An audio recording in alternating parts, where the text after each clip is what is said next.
सृष्टि में सबसे ज्यादा किसी को दंड दिया जाता है तो आत्महत्या करने वाले को। बहुत निंदा की गई आत्महत्या करने। ये खिलवाड़ नहीं है जो लोग अपने शरीर को नष्ट करने के लिए सोचते हैं। मतलब बहुत समय तक तो इनको पहले प्रेत बनना पड़ेगा। जो आत्महत्या करते हैं तड़पते रहेंगे, जल भी नहीं मिलता पीने को, बड़ा कष्ट में जीवन, फिर अधो योनियों को प्राप्त होते। बहुत मुश्किल, पता नहीं किस कल्प में फिर करुणा निधान से मनुष्य शरीर दे। आत्महत्या करने वाले ध्यान से इस बातों को सुने जिनके मन में कभी आत्महत्या के विचार आते हैं। मतलब आप कल्प कल्प के लिए घोर दुख का बीज बो दिए। शरीर रोगी है, या समय प्रतिकूल है, या आप किसी पर विजय नहीं प्राप्त कर पा रहे, परीक्षा में पास नहीं हो पा रहे, या आपके अनुकूल कोई बात नहीं बन रही, तो मरना जरूरी है क्या? मरने से समस्या का समाधान हो जाएगा क्या? हम तो कहते हैं कि अगर तुम्हारे अंदर इतनी ही बात आ गई कि मैं शरीर को नष्ट कर दूंगा, अब जीना नहीं, तो आज से भगवान के लिए जियो। तुम दूसरों की कामना पूर्ण करने वाले बन जाओगे। अपनी कामना, मरने की जरूरत है, मर जाओ इस बात से कि आज से मैं अपना जीवन प्रभु को दिया। जब मरने के लिए तैयार हो तो अब क्या इच्छा? अब जैसा चाहे प्रभु करे। तुम ऐसे महात्मा बन जाओगे। सतरत सतरत सा लोकांतार्यति। अगर आत्महत्या की तो आप दुर्गति को समझ लीजिए। भयानक प्रेत योनि, जहां स्वेच्छा से आप जल भी नहीं पी सकते, भले नदी किनारे रहिए, स्वेच्छा से, और भयंकर जलन, अशांति, एक जगह चैन से नहीं रह सकता। गोकर्ण जिसे अपनी स्थिति बताता है, धुंधकारी जो प्रेत योनि को प्राप्त है, भैया किसी तरह बचा लो, भयानक कष्ट में हो। यह आत्महत्या करने से समस्त दैवी शक्तियां उससे नाराज हो जाती हैं। तुम्हें जीवन मिला है दुख से लड़ने का। ऐसे अच्छे काम करो, ऐसे भजन करो, तुम्हारा मंगल हो जाए। देखो, भोगों में यदि तुम रति करके अधर्माचरण से, पापाचरण से भोग भोगोगे तो तुम्हारा अंतिम निर्णय यही निकलेगा, ध्यान रखना। जब तुम धर्म विरुद्ध आचरण करोगे, जैसे कोई कहता है कि अभी तो छोटा बच्चा ही था, उसने कौन से पापाचरण किए, अभी तो 14-15 वर्ष का था, परीक्षा में ऐसा ऐसा क्या? तो भैया, एक जन्म का हिसाब नहीं चल रहा है, बहुत जन्मों का हिसाब चल रहा है। अगर उसके सुकृत काम करते तो माता पिता उसके ऐसे न मिलते कि उसको टॉर्चर करते, तभी तो ऊब गया जीवन से। अब किसको क्या कहें? तो हमें लगता है कि उसके दुष्कृतों के परिणाम स्वरूप ऐसा उसको वातावरण मिल जाता है कि कोई नहीं तो आत्महत्या करने का उत्साह नहीं आना चाहिए। हमें लगता है माता पिता को चाहिए कि अपने बच्चों से ऐसे मित्रता का व्यवहार करें कि उनके दुष्कृत नाश करने वाली भावना हृदय में जागृत हो, ना कि शरीर छोड़ने वाली। कोई बात नहीं, अगर इस बार फेल हो गए हो ना, हम तुम्हें और अच्छा ट्यूशन पढ़ाएंगे। पर वो संसारिक लाभ को ही लाभ जानने वाले जानते हैं, इतना पैसा लगाया बर्बाद। अब वो बेचारा छोटी सी बुद्धि का पूर्व के दुष्कृत परिणाम से प्रेरित हुआ और उसको लगता है मैं आत्महत्या कर लूं। किसानी में सफलता नहीं मिल, लगता आत्महत्या कर लूं। पति अनुकूल नहीं मिला, लगता है आत्महत्या कर लूं। पत्नी अनुकूल नहीं मिली, बोले ये कोई निराकरण है तुम्हारी समस्या का? समस्या का निराकरण तो विवेक से होता है। आप भगवान का आश्रय लेकर के भजन करते हुए फिर विचार कीजिए तो आपको रास्ता मिल जाएगा। पर जो रास्ता देने वाले प्रभु है, उनसे तो आप विमुख हो चुके हैं, गंदे आचरण कर रहे हैं, मन में आध्यात्मिक शक्ति नहीं रह गई, बस वही निर्णय देने लगता है कि क्या करूं, इससे तो जीना ठीक नहीं है। मरने के बाद जो दुख है वो तुम झेल नहीं पाओगे। आत्महा न तरेत सा आत्म, शास्त्र में कई जगह लिखा है, वो आत्महनन गति जाए, ऐसा कई जगह लिखा है। इसलिए जहां तक शब्द हमारे श्रवणेन्द्रिय में पढ़ते हो तो लड़ना सीखो समस्या से हारना मत सीखो। समस्याएं तो आती रहेंगी, लेकिन तुम्हारा जो जीवन है बार बार नहीं मिलेगा। और नाम जप करोगे तो सबसे जीत जाओगे। नाम जप करोगे तो दूसरों को भी बचाने वाले बन जाओगे। नाम जप करोगे तो सही बात, तुम्हें कोई डिप्रेशन में डाल सके, आज तक ऐसी कोई समस्या पैदा नहीं हुई। आप नाम जप करके तो देखो। पर प्रभु से और प्रभु के नाम से आपका परिचय नहीं तो बस देहाभिमान में फूले घूमते हैं।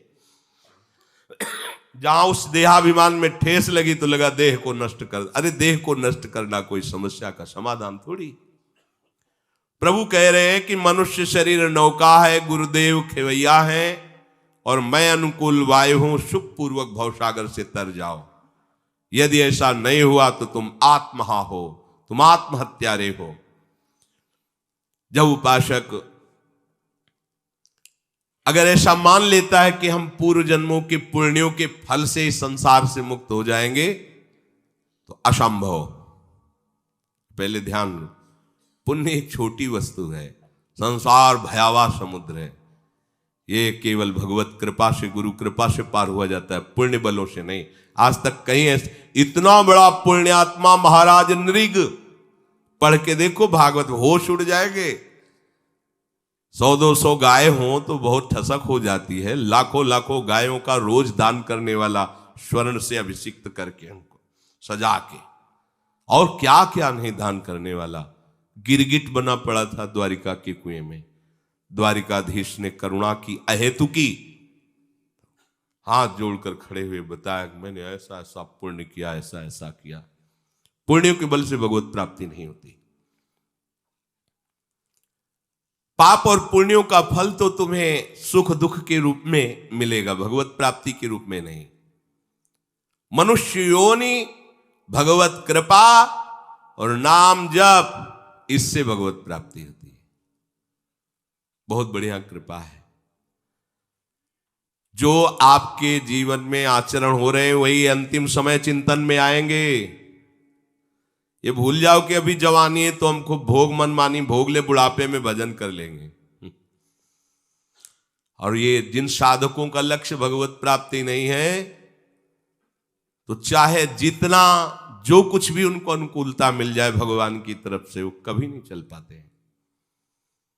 ये लक्ष्य आपको सत्संग सुन के बनाना पड़ेगा। ऐसा नहीं कि पूर्व जन्म के प्रताप से बनेगा, ये भी बात छोड़ दीजिए। आपको सत्संग मिला ना, कृपा हुई, अब सुनकर आपको लक्ष्य बनाना पड़ेगा, मुझे भगवत प्राप्ति करनी। ये बस तुम्हारे हृदय में बैठना चाहिए, बहुत बड़ी बात है, मुझे इसी जन्म में भगवत प्राप्ति करनी है। और इसकी पूर्णता के लिए फिर अन्य कोई आश्रय जो आपको दिखाई दे रहा उसे नष्ट कर दो। नहीं, इस चढ़ाई में जहां आपको प्रतिकूलता पड़ी भाग जाओगे उसी आश्रय में। जब निवृत्ति मार्ग में कदम रख दिया तो 21 पीढ़ियां तरेंगी, माता पिता की बात क्या, पर लौट के पीछे नहीं देखना। निवृत्ति मार्ग को कहते हैं महाप्रस्थान पथ। महाराज युधिष्ठिर पांडव जब प्रस्थान पथ कर रहे हैं, पीछे से सूचना मिलती जा रही, सहदेव गिरे महाराज, हिमालय बर्फ बर्फ ही बर्फ। सहदेव गिरे, पीछे मुड़ के नहीं देखा। नकुल गिरे, द्रौपदी गिरी, महाराज अर्जुन गिरे, भीम भी गिरे, पीछे मुड़ के नहीं। महाप्रस्थान गति, इसमें पीछे मुड़ के नहीं देखा जाता। सब परम पद पे आरूढ़ होंगे, क्योंकि आप चल रहे हो। आपको छोड़ना होगा भगवान के ऊपर अपने परिवार के मोह को, रिश्ते नातों के संबंधों को। वो संभाल लेंगे, वो सबको संभालते हैं। प्रणत कुटुंब पाल रघुराई। और आपका चिंतन ऐसा हो कि प्रभु के सिवा कोई आपका चिंतन वाला नहीं रह गया जिसका हम चिंतन कर सके, हो गई भगवत प्राप्ति। अगर जरा सा हमें कोई संबंध आश्रय मिलेगा तो भाग जाएगा मन, उसी का आश्रय ले लेगा। बहुत चिल्ला चिल्ला के कह रहे हैं, निवृत्ति मार्ग है, जहां आसपास से चोट पहुंची काम की, क्रोध की, वासनाओं की, और बाहर से कोई उसको रास्ता नहीं मिल रहा वासनाओं की पूर्ति का, फिर उसको ना गुरु अच्छे लगेंगे, ना शास्त्र अच्छा लगेगा, ना भगवान अच्छा लगेगा। कैसे, कहां जाऊं? घर वाले तो भले हमको भगा दे, लेकिन मौसी है वो हमें बहुत प्यार करती है, और भाग जाएगा मौसी के यहां लेकर के। फिर मौसी को लेकर मम्मी को बना लेगा, फिर वो परमार्थ चला जाएगा। ये हम एक नहीं सैकड़ों उदाहरण दे सकते हैं, ऐसे सैकड़ों उदाहरण हैं। इसलिए भाई, इस मार्ग में कदम रखने वाले उपासक को पीछे कदम रख सके, उस जगह को नष्ट कर देना चाहिए, संबंध को नष्ट कर देना चाहिए। ये अगर तुम्हारे अंदर चतुरता नहीं आई तो नहीं चल पाओगे, नहीं चल पाओगे, नहीं चल पाओगे। क्योंकि आगे तुम्हें ज्वाला दिखाई देगी, और उस ज्वाला में कदम वही रख सकता है, पीछे का रास्ता है नहीं, अगल बगल कोई रास्ता है नहीं। और जो भी ज्वाला में कदम रखेगा वो चंदन से भी शीतल होगी। पल इतनी भयावह है कि कदम वही रख सकता है जिसके पास अब कोई रास्ता नहीं रह गया, मरते का न करते, वो चल पाएगा। ये वो मार्ग है परमार्थ का। और जिनको और जुगाड़ है, मन को बैलेंस बनाने की व्यवस्था है, तो भगवत प्राप्ति की कथा कर सकते हो आप, भगवत प्राप्ति नहीं कर सकते, ये पक्की बात समझ लो। तो जो हम प्रारंभ में चिंतन करते हैं वही मध्य में चिंतन होता है और वही अंत समय आता है। प्रारंभ है बाल्यावस्था, किशोरावस्था, कौमारावस्था, मध्य है जवानी, अधेड़, और अंतिम है बुढ़ापा। थोड़ी बारी चौपाई पढ़ लेना, 2-4 बार भागवतिक बातें जान लेना। हम देखते हैं जैसे बड़े वयोवृद्धन बैठो ना, प्रभु की वार्ता छू नहीं गई हृदय में, वही प्रपंच संसार का भरा होता है। वो एक थे, उन्होंने ऐसा किया, फिर हमने ऐसा किया, फिर हमने, ना वो रह गया ना कुछ उसका कोई नामो निशान रह गया, पर उसकी बातें उनके हृदय में रह गई। एक बार जीवन में ऐसी समस्या आई, फिर हमने सोचा ऐसा करना, हमने सोचा, हमने कहीं भगवान नहीं, कहीं प्रभु की महिमा नहीं, वही संसार के व्यक्ति, वही संसार के, क्योंकि उनकी मशीन में वही भरा है। अब बोलेंगे तो क्या बोलेंगे। भगवत कृपा से जीव भगवत चिंतन कर पाता है। अगर वो कौमारावस्था में भजन का भाव नहीं बना तो जवानी में कैसे बन जाएगा। अगर कौमारावस्था और जवानी विषयों में गई तो बुढ़ापा भजन कर लोगे, भूल जाओ, माला हाथ में रहेगा, केवल प्रपंच चिंतन होगा, रामकृष्ण हरि बोलने की इच्छा नहीं होगी। ये भूल जाना कि बुढ़ापे में भजन कर, लोग नहीं कहते यार भजन करने की अवस्था है अभी, अभी नरक भोगने की अवस्था है, भजन की थोड़ी।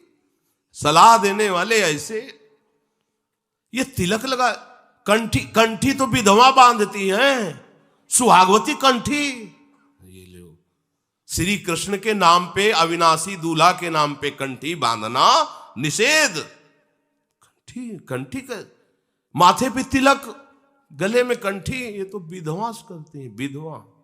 ये है शिक्षा लोक की। तुम नाम, गोपाल शास्त्र नाम पढ़, तुम ठाकुर सेवा, अरे भाई ये कहां करने को कहा, सुहागवती को ये नहीं नहीं नहीं नहीं। ऐसे उपदेश होते कि हंसी आती है, संसार का ऐसा उपदेश करता है। ये जवानी है ना, भगवान ने जवानी दी है भोगने के लिए। हाँ, जवानी दी, बुढ़ापा दिया है कर्मों के भोग के लिए। खखारो और थूको और नरक का चिंतन करो। कहां वृत्ति है। देखो गोपीजन घर गृहस्थी के कार्य करते हुए कृष्ण चरणारविंद का चिंतन, एक एक वृत्ति चिंतन, तो परमहंसों ने प्रणाम किया। आप चाहे बाल्यावस्था को, चाहे यौवन अवस्था के हो, चाहे वृद्धावस्था के हो, आप प्रभु के लाडिले हो, प्रभु की प्राप्ति के लिए मनुष्य जन्म मिला है, आप नाम जप करो। मनसा वचसा दृष्टया गृहतेन्यैरपीन्द्रियैः अहमेव न मत्तोन्यदिति बुद्धध्व मंजसा। मन से, वाणी से, दृष्टि से केवल भजन के कार्य करो। ये संसार भी भगवान का है, इसलिए इसमें जो कार्य करते हो भगवद अर्पित करो। बड़ा सहज स्वरूप भगवत प्राप्ति है। एकादश स्कंद में 9 योगेश्वरों ने वर्णन किया कि शरीर से, मन से, वाणी से, अहंकार से, अनेक जन्मों की आदतों से, संगवश जो भी हो रहा है आपसे, वो सब परम पुरुष प्रभु को समर्पित कर दो। ये सीधा भागवत धर्म है। हर मिनट का कार्य आपको प्रभु के दरबार में हाजिरी देनी। आधा घंटा करो, मन से प्रभु को अर्पित करो। भले वो हल जोत रहे हो, व्यापार कर रहे हो, पोछा लगा रहे हो, कोई कार्य, शरीर से, मन से, वाणी से, इंद्रियों से, चेष्टा से जो हो रहा है भगवत प्राप्ति के लिए तुम्हें सहज उपाय, उसे प्रभु को अर्पित कर दो। और नाम जितना जप सकते हो नाम जपो। नाम उच्चारण करने में क्या जाता है, राधा राधा राधा, पोछा लगा रहे, जो सोनी लगा रहे राधा, फावड़ा चलाए राधा राधा, जो भी, उसका फल ये होगा कि मुझसे भिन्न कुछ नहीं है, ये आप जान जाओगे। सब कुछ भगवान को अर्पित। देखो ये अग्नि में सामर्थ्य किसी और में से नहीं। चंदन डालो तो अग्नि में, विष्ठा डालो तो अग्नि में। तुम्हारे सारे शुभ अशुभ कर्मों को भगवत स्वरूप बनाने की सामर्थ्य एकमात्र समर्पण में है। प्रभु को समर्पित होकर कर्म करो, प्रभु के लिए कर्म करो, या कर्म करके प्रभु को समर्पित, बड़ी सुविधा है। बस बीच बीच में भगवत स्मरण करते रहो, हर कर्म को प्रभु को समर्पित करते रहो। इसका प्रभाव ये होगा कि जो दुष्कर्म है वो तुमसे होने ही नहीं लगेंगे। प्रभु की ऐसी कृपा होगी कि हृदय जलने लगेगा, ऐसी जलन होगी कि आपसे गलत काम होंगे ही नहीं। फिर धीरे धीरे कर्ता भाव में भी जलन होने लगेगी, कर्ता भाव भी चला जाएगा। फिर वहीं पहुंच गए जहां पहुंचना था, वासुदेवाश्रम, अभिन्नता आ जाएगी। किसी को एक जगह भी अपनी प्रिय वस्तु मिल जाए तो इतनी प्रसन्नता होती है कि उस प्रियता में भर करके सब जगह डोलता रहता है। भाव ये कि जिस दिन कहीं एक जगह आपका भगवत भाव बन गया, गुरु में, शास्त्र में, धाम में, आचार्य में, नाम में, रूप में, लीला में, सेवा में, किसी एक जगह आपका पक्का भाव बन जाए, मतलब एक ही जगह हो जाए, गुरु साक्षात पर ब्रह्म, अब इनके वचन के अनुसार सब जगह आपको वही अनुभूति हो जाएगी, क्योंकि चराचर में गुरु ही विराजमान है। एक जगह अब तो नाम ही हमारे लिए सब कुछ, नाम पकड़ लिया, जो गुरु जी ने नाम दिया, नाम किसी एक जगह पकड़ लो। या हमारी दुर्दशा है, हम एक जगह नहीं। एक महात्मा कह रहे थे, संसार में एक ही जगह ऐसी है जहां डांट खा करके भी प्रसन्नता होती हो, गुरुदेव। कौन तुम्हें डांटेगा? ऐसे तो लाज जूता झगड़ा झंझट संसार में बहुत हो रहे अपने स्वार्थ के लिए, लेकिन तुम्हें भगवत प्राप्ति हो जाए इसके लिए कौन तुम्हें डांटेगा? तुम नरक जाओ, हमारा काम बनना चाहिए।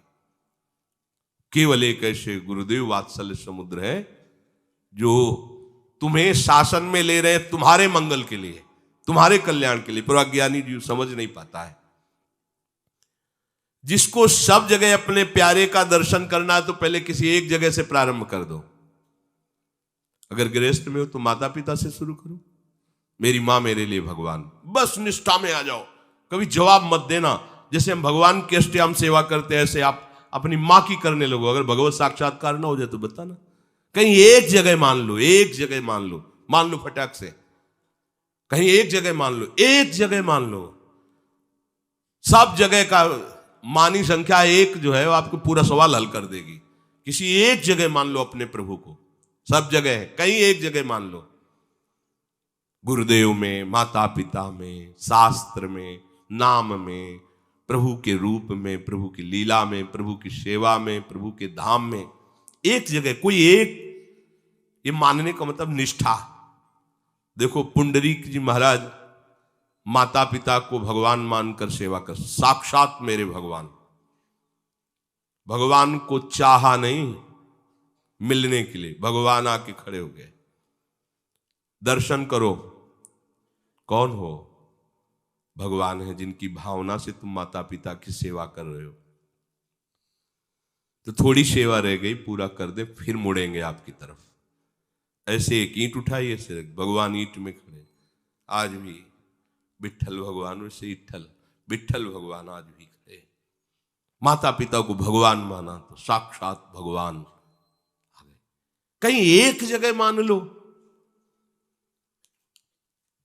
श्री रामदास काठिया बाबा ने अपने गुरुदेव को भगवान माना, बड़े बड़े संतों ने माना। रात में सोना नहीं, केवल भजन करना है। कोई कंबल नहीं, केवल लंगोटी पे रहना है। थोड़ी आग दे देते थे, बस आंच में समय व्यतीत करो। सर्दी में आग बुझ गई मतलब तुम सो गए, नहीं सोना नहीं। तो ऐसा कुछ हुआ कि आग बुझ गई, वो बैठे ही बैठे ध्यान नहीं दे, क्योंकि अधिक शीतलता में थोड़ी थोड़ी देर में कोयला या लकड़ी रखते रहना पड़ेगा। और ज्यादा आग नहीं देते थे, थोड़ी आग, क्योंकि तुम्हें पूरी रात जगना है, भजन करना है। कितना कड़ा शासन गुरुजनों को होता। एक दिन रात्रि में आग बुझ गई, कहे गुरुदेव थोड़ी आग ले लें, आग बुझ गई। आग बुझ गई इसका मतलब तुम सो गए मतलब भजन से रहित हुए, हमारी आज्ञा का उल्लंघन किया। बहुत उनको नाराज हुए। और काठ, इतना मोटा काठ कमर में बंद, पेट कसा हुआ कि मतलब अगर एक रोटी तो एक ही रोटी जाएगी, दूसरे में टाइट हो जाएगा तो काठ है, कोई रबड़ थोड़ी कि बढ़ जाएगा। और इतना मोटा है कि बाएं लेटो या सीधे लेटो, कैसे भी लेटो, चुभेगा, लेटना नहीं। कितना कठोर दंड। तो ऐसा थोड़ी है कि ये धरी तुम्हारी लंगोटी कमंडल, यार मतलब चैन से सो भी नहीं सकते, भरपेट पा भी नहीं सकते भोजन। ऐसा नहीं हो कि गुरुजी ने पीटा, काठ बंधवा दिया और डांटा, आज के बाद तुम्हें अगर दोबारा अग्नि बुझी तो समझ और गुरुदेव में आ सकते। सिद्ध महापुरुष हुए। आज हम गुरुजन हमें दुलार करके अगर कुछ बताते भी हैं तो हम मानते नहीं। क्यों? हमें भगवत प्राप्ति की इच्छा नहीं। भगवत प्राप्ति की इच्छा है तो फिर हमें अमृत लगने लगेंगे गुरुदेव के वचन। किसी को एक जगह भगवत भाव हो, एक जगह कहीं कर लो। वैसे तो सर्वान वस्तु तय करनी, पर यहां सिद्धांत में कह रहे अगर एक जगह कर लो तो आनंद की बाढ़ आएगी, फिर उसी बाढ़ में सब जगह भगवत अनुभूति होने लगेगी। जब आनंद की बाढ़ आती है तो उसकी दशा बदलने लगती है। कभी वो चुप शांत दिखाई देता है, कभी वो नाचता है, कभी वो गाता है। वाग्गदगदा द्रवते यस्य चित्तम रुदत्य भीक्षणम हसित क्वचिच्च विलज्य उदगायति नृत्यते च मद्भक्ति युक्तो भुवनम पुनातु। जिसकी वाणी मेरे नाम गुण लीला का गायन करती रहती है, उसका हृदय द्रवित हो जाता है। मेरे रूप गुण प्रभाव लीलाओं को गाते गाते उसको रोने आना लगता है। कभी बहुत जोर से चिल्ला के रोने लगता है, कभी हंसने लगता है, कभी लज्जा छोड़कर नाचने लगता है, गाने लगता है। ऐसा मेरा रंग छाता है कि वो मेरा भक्त पूरे त्रिभुवन को पावन करने वाला बन जाता है। मम भक्ति युक्तो भुवनम पुनातु।